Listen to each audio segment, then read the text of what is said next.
We're joined by Chief Executive of the GMA, Geoff Webb. Hi Geoff, how are you doing? I'm good, thanks, Martin. Good stuff, good stuff. Well, we're right on the cusp of SALTEX. I think everybody agrees last year's kind of event had a really good atmosphere. It was everybody getting back out in the marketplace again after a couple of tough years. What's happening this year? How are you going to kind of keep the momentum going and build on an event that continues to be successful? That's a great question to kick off with. I think the proof is in the content, actually. What we did really well last year, like you said, I think we got the bounceability back because it had been 2 years without any trade show for the sector. So, as they say, there's an old analogy: you're only as good as your last game, and in this case, your last exhibition. So, we've got a new team, as you know. So that's been an interesting challenge for us as we integrate and new thinking into SALTEX this year. But what you have seen, I think, is some uplift in the branding and the approach to the website made it easier to navigate and get people interested.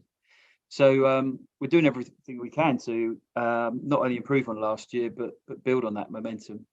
And we've definitely been lucky with the exhibitors themselves. So really pleased about the sign up. In fact, we just had another one as I'm talking to you today come through, and that's 3 weeks out from the show. So it shows the enthusiasm from exhibitors. Visitor wise, what's really interesting is during the pandemic and obviously affecting us when we came back last year was travel. So we're looking at the metrics and seeing that we've definitely got over 40 different countries registered already for this year's event. So that would be nice to see the international audience coming back into the halls in SALTEX alongside the UK audience. Were international exhibitors affected last year as well? And are you seeing more international exhibitors this year because of that? Yeah, I think so, because as you know, there's quite a few based around Europe, and it was just a tough decision as to whether you could attend or you didn't. You missed that year. So I think for us, we've got a full church back really, and it's making sure that we please the congregation once they all arrive. So a good mix of exhibitors, bigger and better than last year. I think you've got a bigger footprint this year, you were telling me earlier. Apart from that, Geoff, what as a visitor can I expect to get out of the show? I think what we're looking at is certainly with the Learning Live content, we've got a lot dealing with the issues that we know are prevalent. I mean, you and I have been in the same forums together.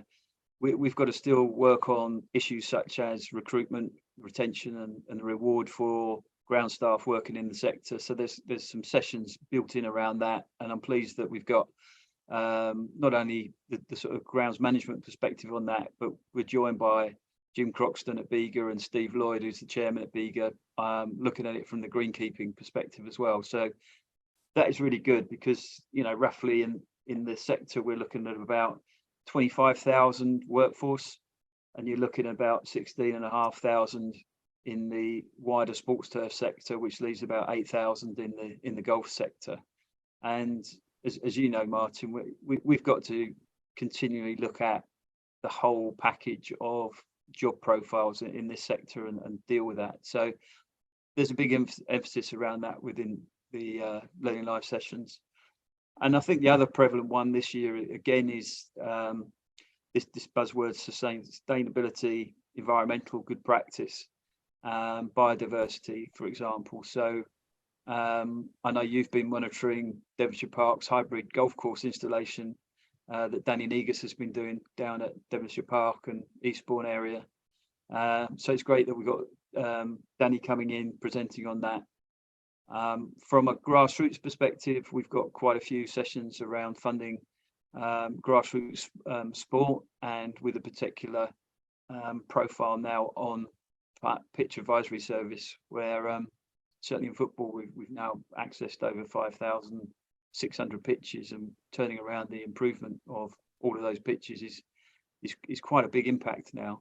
So lots of things. You can look it up on the website, and you need to register now. Get yourself in there. Back this year, after what seems like forever, are the awards, and it's going to be the first ever GMA Awards, isn't it? That's a good question. I think it is, yes. um, I'm pretty certain it is, Geoff.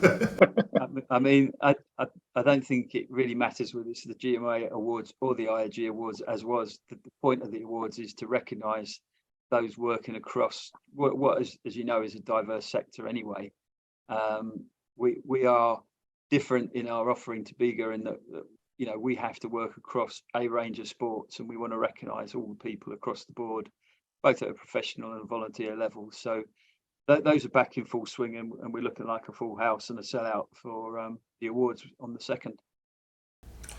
Any changes to the awards, new categories, or are you kind of refreshing things at all? There are some tweaks in there, but generally the format is following what we've had previously, because really, you know, they do cover the entirety of the sector really. So I think what we are finding is a different range of applicant this year, which is good. So we're going to have, I think, some new names and some interesting finalists being announced anytime soon. We'll move on to, you've kind of touched on it with what's going on with the Continue to Learn programme, but with your recent AGM, there was an announcement about the strategy, and the term reset of strategy was used. What does that actually mean, Geoff? So it means we think the strategy we had before the pandemic hit was pretty good, but post the pandemic, you had to review it. That's it in a nutshell. So obviously a lot of things were inaccessible. So education and training, we had to pivot all our education and training from what was previously attend a class-based session to deliver all of that online. So we've gone from a standing start of no online training to I think we're now up to 14 courses that you can go onto our website and check into. So it's making sure that we've got the right balance in the offering that we've got, but I think also taking into account what has probably been the hardest 2 or 3 years that a generation and probably more have experienced is what are the driving issues behind the issues that pervade our sector. So we've touched on those already. So it's looking at recruitment and retention. It's looking at how you promote the profile of our industry in a modern day environment when across the board, it's not just our sector, recruitment is a key issue. Regrettably, coming out of the pandemic, the added pressures put on ground staff with the research that we've undertaken, I know you've done similar, is it's almost like you've got a regressive tax is something that I'd say, in that people are working too longer hours, so their work-life balance is then upset. If you can't get that corrected, then you get burnout, you get breakdown, and in the most extreme cases, you know, you've got people contemplating suicide, and that's just not what we want for this sector. So we've got to look at how we correct that, and I think some of that is going to be educational, putting some very good partnerships together, whether that's groups like Mind who deal in this space, or looking at how Perennial, for example, have helped for many years the horticultural sector as a charity in the sector, and I think it's having an open conversation about all of those, as I say, regressive tax issues on our sector. Then I think you've got on top of that a frustration definitely with rates of pay in many instances in job roles. It isn't across the board. There are good examples as much as there are some bad examples, but I think we've got to look at how ground staff are not only treated and recompensed in the workplace, but how they fit into the overall plan of a business these days in a much more commercially focused environment. And I think we see that in the professional leagues. I don't think necessarily that support blanket is as good as it should be. And that's one of the things that we're talking to bodies like the Premier League about, the Football League about. We're talking to the ECB and all the governing bodies of sport and all the professional leagues really need to look at this issue, because what we don't want is a brain drain, and we do want to encourage young people into the profession as well. But we all know that millennials are looking for pretty much a good work-life balance. Yeah. When you look at studies into sort of the younger sector of society, money is one of the biggest issues that they're looking at. Security is probably the second thing, i.e. job security. And actually holidays comes out as a very, very big thing, or time in lieu, that sort of thing. So if you add those three things together, reflect that back on our industry, well, in many cases you don't get the pay you deserve. Job security, depending on your employer, can be difficult, and amount of holidays or what you should get is overtaken by insistence from employers that you should be working longer hours than you're contracted to. So we've got to educate and do a lot of work around all of those issues, and I think that's something as a collective. It's not just for the GMA to do that, it's everybody, whether you're an individual with a team of people, whether it's you, Martin, as Turf Business, and I know you're doing a lot already on this, or whether it's quite simply giving you the softer skills that help you persuade your paymaster, your employer, your line manager to treat you right, actually. So there's a lot of issues. I agree with everything you're saying there, Geoff, and we're as you say, we're covering a lot of that, if not all of that, at the summit. But it's going to take everybody, as you say, to work together, and probably some people outside our industry to get involved as well, from the sporting bodies, etc., that may be able to raise the profile, make the job more attractive to more people, but also make the people in the job feel respected. And we ran a session that you were at the other day, and the word respect came up quite big as one of the things that needs to be looked at.